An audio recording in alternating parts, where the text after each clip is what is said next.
Mən Şəkərabad məktəbinin şagirdiyəm. Yəqin ki, bu ad artıq hər birimizə tanışdır. Dünən dərs vaxtı məktəbimizin yaxınlığında güclü bir partlayış oldu. Biz deyib güldüyümüz sinif otaqlarından gözləmədiyimiz bir halda xəbərsiz şəkildə həyəcandan çölə qaçdıq. Hansı ki, bizim nə üst geyim götürməyə, nə çanta götürməyə vaxtımız olmadı.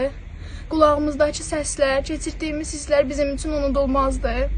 Axı biz bilmirdik bunları kim edib. Sən demə, bunları bizə edən, bu nankorluğu bizə edən qonşu dövlət İran imiş. Amma böyüklərimiz heç təəccüblənmədilər. Onlar dedilər ki, İran bizə qarşı həmişə belə nankor və şərəfsiz olubdu.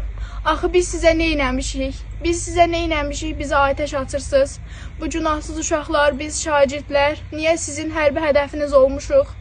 Mən buradan doğma Bakıya, Gəncəyə, Şamaxıya, Qazağa, Urmiyaya, Zəncana, Həmədana, canım Təbrizim, sənə səslənirəm. Bizim bu cinayətlərə qarşı səsimizə səs verin.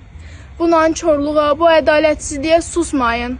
Dünyada uşaq ölümünə qarşı çıxan bütün dövlətlər, insanlar, səsimizə səs verin. Mənim səsim olun.